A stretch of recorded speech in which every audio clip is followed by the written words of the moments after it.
예, 무식한 게 용감하고 미련한 게 강하다. 무식한 게 용감하고 미련한 게 강하다라는 제목으로 하나님 말씀 증거하도록 하겠습니다. 지난 일주일 동안 대만 선교를 했습니다. 다음 주에는 대만 분들 오셔서 또 고성 선교를 하게 됩니다. 또 월말에는 베트남 선교가 있습니다. 8월 한 달에만 우리 세 가지 선교가 있습니다. 정말 열심히 선교하는 교회고 성도들이 충성하는 그런 선교의 모습이라고 생각을 합니다. 한 번쯤은 전도의 의미를 한번 살펴봤으면 좋겠다고 생각합니다. 전도란 게 뭐냐? 전도의 의미, 그리고 거기서 머무르는 게 아니라 전도 그 이후, 오늘 본문을 통해서 전도가 무엇인지, 또 전도 그 이후 우리가 그 본질이 무엇인지를 한번 점검하는 시간 갖도록 하겠습니다. 첫 번째는 전도에 관한 얘기인데, 전도는 쉬운 것을 전하는 것입니다. 전도에 있어서 핵심은 뭐냐면 쉽다라는 거예요. 그래서 오늘 본문은 이렇게 얘기를 합니다. 전도는 원래 무식한 것입니다. 그래서 오늘 21절을 보니까 전도는 미련한 방법이다 이렇게 표현하고 있죠. 전도를 통해서 전달되는 것은 지식이 아닙니다. 이론이 아닙니다. 이걸 명심해야 된다는 거예요. 그러니까 전도라는 건 뭐냐면 우리가 얼마나 열심인가, 우리가 얼마나 성의를 다하는가, 우리가 얼마나 사랑하는가, 이런 거를 전달하는 게 전도라는 것입니다. 예를 들어서 우리가 대만 선교를 갔습니다. 1년에 2차례씩 옵니다. 그랬더니 뭔가 중요한 것이 있으니까 오는구나 이런 느낌을 받는 것 같아요. 11차나 가니까 이제 느끼는 것 같고요. 또 뭔가 이 사람들은 이거에 인생을 걸었구나 뭐 이런 느낌을 받습니다. 또 뭔가 우리를 사랑하는구나 분명히 이걸 느끼더라고요. 그래서 전달되는 겁니다. 전도가 그런 것입니다. 그래서 전도라는 것은 내용 때문에 녹아떨어지는 게 아닙니다. 우리의 열심, 성의, 사랑에 의해서 항복을 받아내는 것, 그게 전도라는 것입니다. 그래서 하나님께서는 내용을 쓰는 게 아니고요, 우리의 이런 자세, 이런 거를 사용하셔서 하나님의 일들을 이루신다라는 것입니다. 이번에 풍성당에 갔더니 거기 허 목사님이 계시는데, 그분이 원래는 여자 목사님이신데요, 이렇게 웃음이 없습니다. 내가 웃는 걸 못 봤어요. 동그랗게 생기신 분인데 얼굴은 웃게 생겼는데 웃질 않아요. 그리고 마음이 열리지 않는 분이고 굉장히 강한 중국 여성 중에 하나입니다. 근데 이번에 마음이 활짝 열려서, 뭐 옛날에도 열렸지만 이번에 훨씬 더 많이 열려서 표현을 하더라고요. 9번이나 왔대요. 그 교회 9번 갔거든요. 그래서 9번이나 좋은 일이 있을 때나 나쁜 일이 있을 때나 이렇게 헌신해서 오는 것에 큰 감동을 받았다고. 그러면서 그 교회가 변화되는 모습을 봅니다. 목회자들이 변화가 되고 성도들이 모여들기 시작하고 실제로 성장하는 모습을 보게 됩니다. 그게 바로 뭐예요? 그게 전도예요. 전도는 쉬운 것으로 접근해야 된다는 것입니다. 그렇게 어려운 게 아니라는 것입니다. 성경을 보면은 우리가 죄인이라 그러죠. 죄인이라는 게 무슨 뜻입니까? 의인은 없나니 하나도 없고 우리는 다 죄인이다. all is 죄인. 우리 다 죄인이다. 무슨 뜻이에요? 죄인이라는 게 모른다라는 뜻입니다. 죄인의 특징은 모른다라는 거예요. 쥐뿔도 모른다는 거, 하나도 모른다는 거예요. 그래서 예수 그리스도의 십자가가 필요한지조차도 모르는 겁니다. 그게 죄인이라는 거예요. 그러니까 전도가 왜 중요합니까? 전도는 전도할 때 성령께서 아무것도 모르는 죄인들의 마음을 열어줘서 조금 알게 하는 거, 그게 전도입니다. 내가 알게 만들어주는 게 아니에요. 죄인은 아무것도 모르거든요. 죽은 자기 때문에. 근데 성령께서 오셔서 살려주셔서 마음을 열어서 알아듣게 만들어 주신다는 것입니다. 오늘도 마찬가지. 설교가 뭡니까? 여기도 마음이 닫혀 있고 하나도 뭔지 모르는 죄인들이잖아요. 근데 어느 순간인가 우리 마음을 열어서 들릴 수 있도록 만들어주는 게 성령께서 하시는 일입니다. 그래서 전도나 설교나 사실의 본질에 있어서는 다르지 않다는 것입니다. 그래서 전도라는 것 두 가지가 필요해요. 하나님에 대한 것, 인간에 대한 것. 첫째, 하나님에 대한 것은 그냥 하나님 편드는 겁니다. 하나님 의지하는 거예요. 나는 하나님 편이에요. 나는 하나님 편에 붙어 있을 거예요. 전도자는 항상 그걸 염두에 둬야 돼요. 나는 하나님 편이고 하나님께 붙어 있을 것이고 나는 하나님이 하라는 것만 할 거예요. 이게 하나님 의지하는 마음. 또 하나는 전도 대상자를 향해서는 불쌍히 여기는 마음입니다. 나는 저들을 사랑할 거예요. 불쌍히 여길 거예요. 그러면서 최소한의 말씀을 증거하면 하나님께서 일하신다는 것입니다. 그게 전도라는 거예요. 그래서 전도는 미련한 것이다 이렇게 성경은 말하고 있는데 맞다고 생각합니다. 오영리 내용이 뭐예요? 너무 간단하잖아요. 죄죽 사심령, 우리는 죄인이다, 죽는다, 하나님 우리 사랑하신다, 십자가 주셨다, 그거 영접하면 된다. 이게 너무 간단한 거 아닙니까? 그런데 이 간단한 내용들을 통해서 하나님이 일하신다는 것을 의지해야 돼요. 하나님 편입니다. 그리고 주님 이게 무슨 뜻인지 알지도 못하는 저 죄인에게 불쌍히 여겨 주세요. 그러면 이 단순한 말씀을 듣고 마음이 열려서 믿게 되는 거, 이게 전도라는 것입니다. 그래서 전도라는 것은 형태가 굉장히 다양합니다. 한 가지 형태가 아니라는 거예요. 그 새는 알에서 깨어날 때 제일 먼저 본 것을 어미새로 여긴대요. 그래서 새가 태어날 때 괜히 얼쩡거리지 마세요. 여러분 잠깐 따라다녀요. 엄마인지 알고, 그죠? 이걸 이제 경향성이라 그러는데, 오리엔테이션이라 그러는데, 우리 믿음도 그런 것 같아요. 예를 들어서 기도원에서 이렇게 믿은 사람들 있죠. 그러면 허구한 날 기도원가요?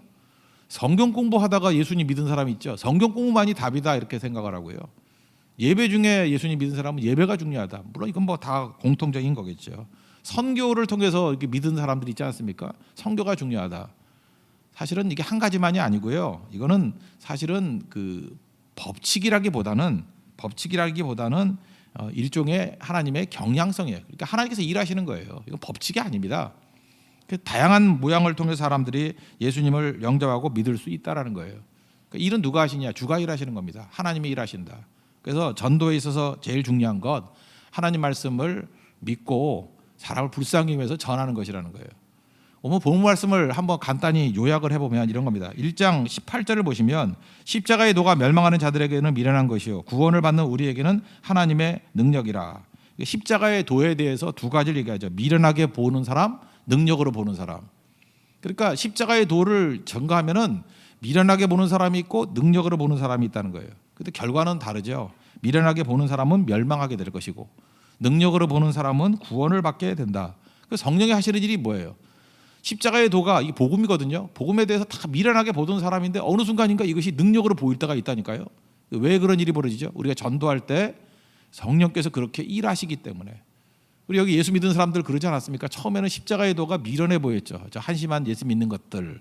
그랬는데 어느 순간인가 그것이 하나님의 능력으로 보이기 시작했어요.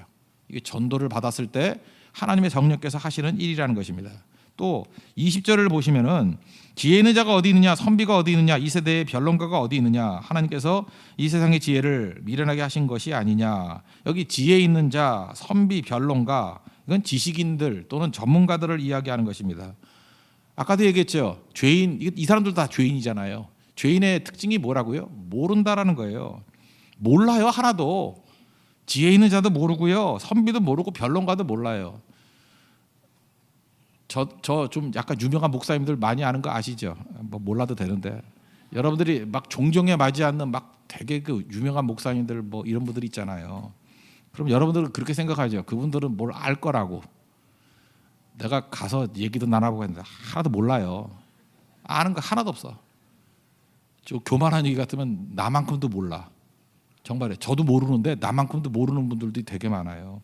제가 아는 게 그거였어요. 모르는구나 인간은. 성령께서 교회를 이끌어 가시니까 되는 거지 목사님들이 알아서 이끌어가는 게 절대로 아니라는 것입니다. 여러분 교육 전문가들이 교육을 알까요? 지금 대입제도 맨날 바뀌잖아요. 뭐 장관이 알면 자기가 하지 자기가 모르니까 어떻게 돼? 핑계 대려고 뭐 공론화위원회 이런 거 만들어가지고 토론시키죠. 1년 동안 토론한다고 답이 나와? 우리 뭐 몇십 년 동안 했던 일인데 무슨 얘기예요? 교육 몰라요. 그래서 여러분들 그 자녀들을 뭐 교육 전문가라는 사람한테 맡기면요 망칩니다. 몰라요. 교육은 하나님이 이끄시는 거예요. 하나님 교육이 기본이지 세상 교육에 맡긴다고요? 망쳐요. 죄인이기 때문에 그래요. 죄인들은 몰라요. 하나도 몰라요. 저는 뭐 정치인들을 많이 알지는 못하는데 정치인들도 분명한 건 모를 거예요. 알면은 나라 이렇게 이끌어가지 않아요. 하나도 몰라요. 정치도 만나보면 암담해져요. 그래서 좀 가까이 있는 분들이 그러더라고. 나라가 암담하다고. 그분들만 암담한 게 아니라 정치인들도 몰라요. 하나님이 아시는 거라는 거예요. 그래서 우리는 이렇게 생각해. 누구나 나름대로 좀 겸손함이 있잖아요. 나는 모르지만 누군가는 알 거야. 그죠? 그러니까 뭐 지도자는 알 거야 이렇게 생각을 하죠. 그래서 나는 몰라도 누군가는 알 거야라고 생각하면서 그냥 누굴 믿는 거예요. 사람을 믿는 거예요. 사람 믿는 건 다 속는 거예요. 여러분이 알 거라고 믿는 그 사람 몰라요. 폭탄 돌리기예요. 또 그 사람도 또 누굴 믿는 거예요. 누구는 알 거야 하고 믿는 거. 다 몰라요. 그래서 여러분 지혜가 뭔지 아십니까? 나의 가는 길을 하나님만 아신다는 거예요. 그래서 사람 믿지 말고 하나님 믿어야, 하나님 말씀을 믿어야 방황이 끝납니다. 왜? 죄인은 모르는 존재이기 때문에. 그래서 나의 가는 길을 오직 그가 아시나니 그러잖아요. 욥이 깨달은 거예요. 친구들 똑똑한 친구들인데 몰라요. 그들이 뭘 알아야 알기는. 엘리바스, 빌다, 소발 몰라요. 나의 가는 길을 오직 그가 하시나니 그가 나를 단련하신 다음에 숭은같이 나오게 만드신다. 이 고백이 있다라는 것입니다. 또 21절을 보니까 그 하나님의 지혜에 있어서는 이 세상이 자기 지혜로 하나님을 알지 못함으로 하나님께서 전도에 미련한 것으로 믿는 자들을 구원하시기를 기뻐하셨도다. 그 전도에 미련한 게 뭐겠습니까? 그러니까 툭 던진 말씀이에요. 툭 던진 정답. 그러니까 복음은 정답이에요. 과정이 없어요. 우리는 뭐 과정을 다 겪어야 안다고 생각하는데 그런 게 아니고 그냥 툭 던진 말씀이에요. 근데 그 말씀을 믿고 의지하면 정답이기, 밧줄이기 때문에 사는 거예요. 그래서 전도는 어려워서는 안 돼요. 왜냐하면 인간에게서 나온 게 아니기 때문에, 하나님의 구원의 밧줄이기 때문에 그냥 구원의 밧줄을 툭 던져주는 거예요. 그거 잡아야 사는 겁니다. 그게 전도입니다. 전도는 미련한 거고 쉬운 거예요. 22절 보면 유대인은 표적을 구하고 헬라인은 지혜를 찾으나 그랬죠. 그 당시에 대표적인 유대인은 표적이니까 기적을 찾죠. 그리고 헬라인은 지혜를 찾는 거예요. 논리를 찾는 거예요. 그러니까 기적을 찾는 사람의 특징이 뭘까요? 눈에 보이는 거. 유대인들은 맨날 눈에 보이는 기적을 찾아요. 근데 기적이 주는 메시지는 너무 작다 그랬죠. 기적은 뭐예요? 기적이 기껏해야. 여러분 성경에 많은 기적들이 있잖아요. 기적이 보여주는 건 뭐예요? 그냥 하나님이 세다 그거예요. 그거밖에 뭘 더 알아요? 하나님이 참 강한 분이다. 하나님은 세신 분이다. 그거 갖고 인생 다 살 수 있어요? 하나님이 세다. 그러니까 하나님이 계시다. 뭐 이 정도. 그러니까 기적이 보여주는 건 너무 빈약한 메시지예요. 그죠? 하나님이 세시다. 하나님은 계시다. 이런 건 귀신들도 한다 그랬잖아요. 야고보서 2장 19절 보니까 하나님이 한 분이신 줄을 뭐 믿느냐? 귀신도 믿고 떤다. 뭐 이런 얘기가 나오잖아요. 이건 귀신 정도의 믿음이에요. 이건 믿음의 수준도 안 된다고. 그런데 유대인들은 표적만 구해요. 그러니까 귀신 수준의 믿음이지. 그게 뭐 무슨 일을 해? 아무것도 못하지. 그리고 헬라인은 지혜를 구한대. 지혜는 뭐예요? 논리죠. 논리는 뭐냐면 밤낮 앉아가지고 그저 뭐가 그렇단가 그런 얘기들이에요. 그 여러분 그 남자들 같으면 목욕탕 가가지고 그 아저씨들 하는 얘기들 그게 논리예요. 이 나라는 이래야 된다 저래야 된다. 뭐 장관님도 거기 다 모여 있어. 그죠? 그거 한다고 답이 돼요? 나오지도 않는 거죠. 그러니까 헬라인들은 맨날 지혜를 구한, 논리를 구한대요. 그리고 기적을 구하고 이거 다 헛것이라는 거예요. 그런데 23절 보니까 우리는 십자가에 못 박힌 그리스도를 전하니 유대인이나 뭐 헬라인이나 관계없다. 유대인은 꺼리끼는 것이고 이방인들에게는 미련한 것이다. 그러나 이건 우리 하나님의 능력이라고요. 십자가만을 증거하게 될 때 전도는 그거예요. 정답 던지는 거예요. 그죠? 십자가만이 구원의 길이다. 이건 사실이기 때문에. 전도는 이런 겁니다. 그래서 전도는 장황하면 안 돼요. 예수님의 십자가 구원의 길이다라고 전하는 것이에요. 그러면 24절 보니까 오직 부르심을 받은 자들에게는 유대인이나 헬라인이나 그리스도는 하나님의 능력이요 하나님의 지혜니라. 부르심을 받은 자들 이게 뭐죠? 성령께서 믿음 주시는 자들이에요. 이게 부르심을 받은 자들이에요. 하나님이 하시는 일이라고요. 그때에 구원의 역사가 나타난다는 것입니다. 그래서 오늘 본문은 전도가 뭔지를 보여주는 거예요. 전도란 요약하면 하나님이 일하시는 거예요. 그러니까 하나님 신뢰하고 의지하는 거. 난 하나님 편이에요. 그거 하나 붙들고 또 하나는 백성들을 사람들을 불쌍하게 여기는 거예요. 그래서 사랑하고 열심을 다하고 정성을 다하는 거예요. 그럼 누가 일하셔요? 우리가 전할 때 하나님이 일하신다는 거. 이게 전도입니다. 우리가 날마다 전도하고 날마다 선교하는 일이 바로 이거라는 거예요. 그래서 전도가 뭡니까? 선교는 왜 하는 겁니까? 우리 고린도전서 1장 18절부터 25절까지의 말씀을 통해서 이 내용들을 쭉 정리하는 정도 되기를 원합니다. 그래서 마지막 결론이 뭐냐? 25절이에요. 하나님의 어리석음이 사람보다 지혜롭고 하나님의 약하심이 사람보다 강하니라. 어떤 신학이라든지 어떤 설교라든지 쭉 보면은 저것이 하나님께로부터 왔는지 아니면 사람에게부터 왔는지 알 수 있는 리트머스 시험지가 이거예요. 딱 두 가지 메시지예요. 인간은 못났다. 이게 결론이 돼야 돼요. 인간은 참 못났다. 누가 됐든 간에 인간이 대단하다 이렇게 나가는 메시지라 그러면 그건 하나님께로부터 온 메시지가 아니에요. 인간은 못났다. 그리고 하나님은 은혜가 있으시다. 하나님은 능력이 있으시다. 이게 결론이 될 때 이게 진짜 하나님의 말씀이에요. 오늘도 이 결론이 나오기를 원합니다. 인간은 못났다. 하나님은 능력이 있으시다. 인간은 못났다. 하나님은 우리에게 은혜를 베푸시는 종이다. 주님이시다. 이게 메시지의 결론이라는 거예요. 이거 전하는 게 전도입니다. 전도가 뭔지 아시겠죠? 두 번째, 그럼 전도 그 이후 어려운 설교가 필요하다는 것입니다. 그 전도에서 우리 다 전도에서 믿은 그 수준에 머무르면 안 되잖아요. 그 다음에 어려운 설교가 필요하다라는 것입니다. 어떤 분에서 성도들에게 현실성이 없는 설교, 또 수준에 맞지 않는 설교도 필요하다는 거예요. 예를 들어 삼위일체에 관한 거, 뭐 예정에 관한 거, 섭리에 관한 거, 뭐 이런 것들을 쭉 설교해야 된다고 생각합니다. 알아듣지 못해도 해야 된다고 생각해요. 여러분 다 알아들을 수 있는 게 아니라는 거예요. 그래서 설교 끝나고 난 다음에 이런 느낌 받고 집에 가는 시간도 있어야 돼요. 오늘 설교 참 어렵다. 이게 설교 효과일 수 있다라는 것입니다. 왜냐? 어려운 설교가 주는 메시지는 뭐냐 하면은 기독교 신앙이라는 것은 우리가 생각하는 만큼 그렇게 만만한 게 아니다라는 인상을 받아야 돼요. 여러분이 다 알 수 있는 내용 아니에요. 내가 그렇게 만만하게 생각할 수 있는 것보다 훨씬 더 센 거구나 라는 느낌을 받아야 돼요. 그래서 어려운 설교도 들으셔야 됩니다. 일반 성도도 이렇게 생각해요. 자기 손으로 갖고 노는 장난감으로 알아. 기독교 뭐 별거 아니야 뭐. 그죠? 한 뭐 일주일만 공부하면 다 알 수 있는 거. 절대 그런 거 아닙니다. 뭐 어떤 철학과 비슷해, 어떤 사상과 비슷해. 그렇지 않아요. 훨씬 깊습니다. 그래서 어려운 설교도 들어야 된다고 생각을 합니다. 뭐 샘플로 예를 든다 그러면 지난 주간에 뭐 대만에서 말씀 증거했던 거에 대해서 그 개념에 관한 설교를 좀 했어요. 진리를 알지니 진리가 너희를 자유케 한다. 이런 설교를 했거든요. 그럼 자유라는 게 뭡니까? 이것도 만만치 않은 내용이거든요. 자유가 뭐예요? 방종이 아니다 그런 뜻이에요. 청소년들은 방종하잖아요. 집 나가고 가출하고 뭐 이런 걸 자유라고 얘기하잖아요. 그 자유 아니라는 거예요. 그러니까 구속받기 싫은 거, 자기 멋대로 하는 거, 훈련받기 싫은 거 이거를 자유라고 생각한다고. 이거 자유 아니죠. 이건 방종이라는 것입니다. 그런데 자유는 그래서 자유가 되기 위해서는 진리가 반드시 있어요. 진리하고 손을 잡아야 돼요. 진리라는 건 뭐냐? 기준이거든요. 무엇을 배제해야 될 것인가, 무엇을 추구해야 될 것인가. 그걸 아는 게 진리예요. 그래서 자유만 있으면 안 돼요. 자유만 있으면 자유가 되지는 못해요. 진리와 악수해야 돼요.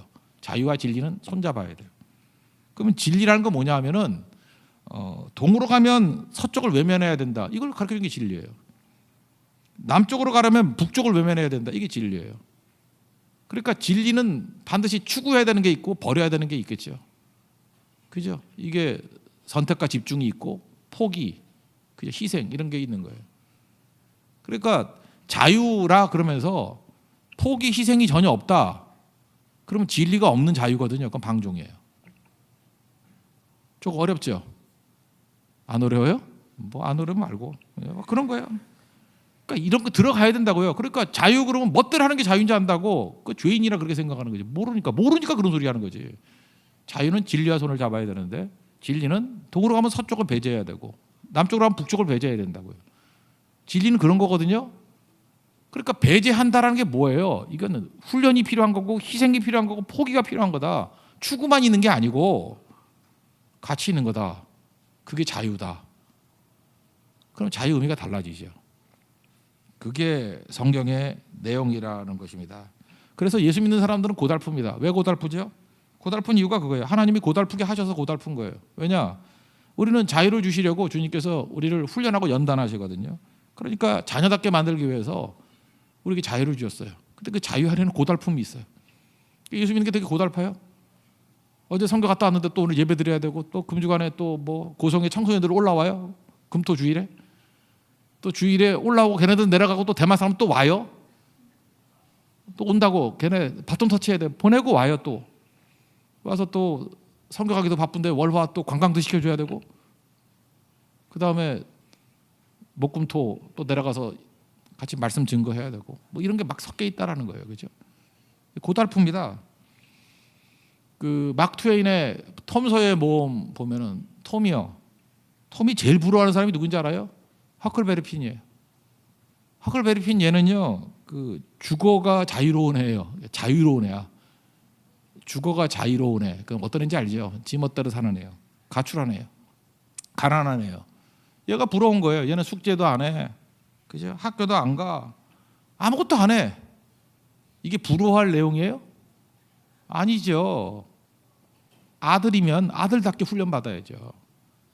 그러니까 우리가 톰 소여가 허클베리 핀이 자유롭다고 생각하는 어리석음이 있다고. 이건 자유 아니에요. 진리가 들어가야죠. 좀 어렵죠. 이렇게까지 들어가야 돼. 이런 거 훈련 받는 거예요. 예수 믿고 전도 받은 사람들은 전도 그 이후 이 훈련을 받아야 돼요. 훈련과 연단을 받아야 된다라는 것입니다. 그러니까 이게 교회죠. 교회는 고달픈 거예요. 고달픈 게 자유롭기 때문에 고달픈 겁니다. 못 알아듣는 것 같으니까 넘어갈게요. 예를 들어 나다나엘 이야기도 한번 보세요. 요한복음 1장을 읽어요. 왜 읽냐면은 우리가 이렇게 얘기하거든요. 예수 처음 믿으면은 창세기가 중요하고 요한복음이 중요하다 이렇게 얘기를 해요. 그죠? 성경은 두 개거든요. 구약은 뭐냐 하면 창조예요. 창조. 하나님이 창조시다. 신약의 내용은 뭔지 알아요? 예수님이 구원자시다 그거예요. 그러니까 창조와 구원이에요. 구약에서 말하는 건 하나님이 다 창조하셨는데 죄가 들어 다 망쳤다. 그래서 예수님이 오셔서 신약은 구원해 주셨다. 신약의 두 물줄기는 창조와 구원이라고. 그러니까 요한복음 읽으라 그러니까 읽잖아요. 요한복음을 1장에 딱 읽다 보니까 뭐 나다나엘이라는 사람이 나오는데 나다나엘이 뭐 예수님 빌립이 만났다 그러니까 뭐 나사렛에서 무슨 선한 게 나느냐 뭐 이따위 소리 한다고요. 그래서 예수님 진짜 만났어요. 만났더니 예수님이 칭찬하시죠. 예수님도 참 속도 좋아. 자기 욕했는데 너는 참 이스라엘 사람이로다. 속에 간사한 게 없다. 그렇게 얘기했더니 나다나엘이 깜짝 놀라서 우리 초면 아니십니까? 저를 언제 보셨나요? 그랬더니 네가 무화과나무 아래 있을 때 봤대요. 이때 깜짝 놀라가지고 라비와 당신은 하나님의 아들입니다 라고 얘기한다는 거예요. 왜 이런 얘기를 했을까요? 이 내용 이게 지금 어려운 얘기예요. 이게 깊이 들어가면 이런 거거든요. 나다나엘이 무화과나무 아래에서 뭘 했냐면 기도했거든요. 누구에게? 하나님께 기도했어요. 하나님 하면서 하나님께 기도했다고. 나다나엘이 무화과나무 아래에서 하나님께 기도를 했다고. 근데 그 하나님께 기도한 거를 멀리 있었던 같이 있지 않았던 예수님이 그거를 알았다고요. 그러면 하나님께 기도한 걸 누가 들었다는 거예요? 예수님이 들으셨다는 거예요. 그러므로 예수님이 누구라는 거예요? 하나님이시라는 거예요. 라비어 당신은 참으로 하나님의 아들입니다. 이해되시죠? 이것도 안 되면 어떡해? 이게 깊어지는 거예요. 그러니까 구원받고 간단하게 끝나는 게 아니라 요한복음 내용을 보면서 나다나엘이 이런 반응을 보인 이유는 바로 뭐냐 하면 예수님의 이 말씀을 통해서 더 깊어진 거다. 그래서 예수님이 그 다음 뭐라 그래요? 야, 너는 무화과나무 아래에 있었다고 그거 네 기도 들었다고 뭐 놀래느니? 아니다. 이거보다 더 큰 일도 할 것이고 하나님의 사자가 인자 위에 오르락 내리락 하는 것들, 하나님의 영광과 능력이 드러날 일들을 보게 될 것이다. 가슴이 뜨거워지죠. 이게 깊어지는 거예요. 전도 그 이후 여기까지 가셔야 되는 거예요. 또 하나는 한 가지 예를 더 든다 그러면 민수기 12장 말씀을 증거했죠. 우리 뭐 선교 가는 날 화요일 날 아마 말씀을 증거했던 것 같은데 그 내용 보면 이런 거죠. 민수기에 보면은 모세가 하나님의 지도자인데 아론과 미디암이 대드는 거예요. 하극상. 왜냐 구스 여인하고 뭐 결혼했다 이걸 핑계 삼아 가지고 핑계죠. 괜히 막 공격하는 거예요. 왜 그랬니 하고 맘먹으라. 너만 뭐 지도자냐? 막 이랬다고요. 그죠? 그 신앙이라는 거는 형식이 아니라 내용으로 채워야 된다니까요. 근데 그 12장에서는 기적이 안 나타나거든요. 민수기 12장에 무슨 기적이 있어? 아까도 얘기했죠. 기적은 뭐라고요? 기적이 보여주는 메시지 너무 간단해. 하나님이 세시다. 하나님이 강하다. 또 하나 뭐 기적이 보여주는 메시지는 하나님이 계시다. 이게 귀신의 믿음 정도라니까요. 그러니까 그걸로 머물러 버리면은 내용이 없는 신앙이에요. 내용이 없는 신앙. 그게 무슨 신앙이야? 근데 내용이 이제 들어가잖아요. 이제 모세의 믿음은 내용이 있어요.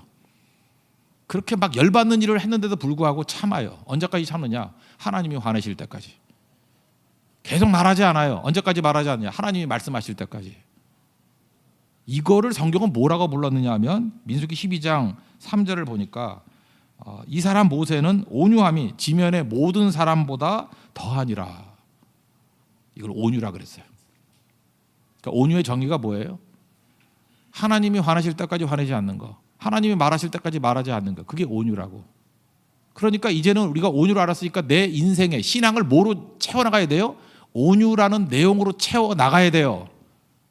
예수 믿었다고 다 되는 게 아니라 예수 믿었으니까 이제는 내용으로 채워야 된다고. 우리 살다 보면은 우리 승질을 돋구는 인간들 많잖아요. 말 같지도 않은 얘기들 하잖아요. 뭐 앞뒤가 말이 맞아야지 막 하극상하고 막 그래요. 그때 엎드려 기도하면서 하나님이 화내실 때까지 참고 하나님이 말씀하실 때까지 입 다물고 그러면 그 사람에게 뭐가 채워져요? 온유라는 내용이 채워져요. 일어서는 거죠. 나중에 이렇게 대들고 하극상 벌였던 미리암에게 나병이 걸리게 맞아요. 문둥병 걸리게 만들어 버렸다고요. 그랬더니 뭐 그 아줌마가 막 죽을 상 됐잖아요. 그때 다시 모세가 뭐로 채우죠? 하나님 앞에 중보 기도로 채워요. 그래서 나병에서 다시 건짐받게 만들어요. 그러니까 우리도 마찬가지예요. 원수가 우리에게 막 해코지 한다 할지라도 그가 어려움 당해요. 그러니까 할렐루야 아멘 꼴 좋다 뭐 그러면 안 되고 그때 우리 뭐로 채워야 돼요? 중보 기도로 채워야 돼요. 저도 사실 이번 대만 가기 전에 좀 화가 났었어요. 왜 화가 났냐면 제 페이스북 친구들이었는데 우리 한국하고 독일하고 축구를 하는데 전부 다 독일 응원하는 거야. 독일이 이겼으면 좋겠다. 한국 꼭 질 거다. 막 이렇게 써놨어. 어떻게 하냐? 그거 해석이 나오잖아. 이렇게 치면은 그죠? 아니 내 친구인데 이놈들이 나하고 친한데 어떻게 독일을 응원할 수 있어? 그리고 그때 알았어요. 한국에 대한 시기 질투가 있다라는 거. 대만 사람들이 밉더라고, 얄밉더라고. 이거 내가 이제 밥 사주나 봐라. 뭐 이 생각이 딱 들었어. 또 가보니까 불쌍해요. 또 기도했어요. 주님, 저 용서해 주세요. 워낙 축구를 못하니까 저러지. 내용으로 채워요. 내용으로. 그죠? 중복에서 내용으로 채우는 거죠. 그리고 또 하나님께서 뭐라고 말씀하시느냐 하면은 그 아론과 미리암에게 너희들하고 상대가 안 돼. 그러면서 얘기를 하는 게 뭐냐? 모세에게 능력이 있는데 그 능력이 뭐냐면 내가 너를 모세와는 대면하여 아는 자래요. 대면하는 자. 민수기 12장에 나오거든요. 그 뭐로 채워야 돼요? 능력이라는 것은 세상의 혈과 육이 아니고 하나님과 대면하는 시간이 깊어지면 깊어질수록 능력이 임하는 것이다 라고 하는 내용으로 채워야 된다고요. 이제 전도가 뭔지 아시겠죠? 전도는 미련한 것이고 무식한 것이고 쉬운 거예요. 하나님 편이고 하나님 의지하고 사람을 불쌍히 여기면서 열심과 정성과 사랑을 다해서 전하면 하나님이 일하시는 게 전도예요. 근데 교회가 전도만 가지고 되는 게 아니에요. 전도 그 이후, 전도기 이후 어려움으로 가야 돼요. 만만치 않은 설교 내용들이에요. 그죠? 글로 가야 돼요. 그래서 내용으로 채워야 된다고. 내용으로 풍성하게 채우는 것들이 있어야 된다는 것입니다. 그게 믿음이에요. 저는 바른 믿음으로 살 수 있는 하나님의 종 되기를 기원합니다. 자리에서 일어나겠습니다. 능력의 이름 예수 찬양하겠습니다. 치유의 이름 예수.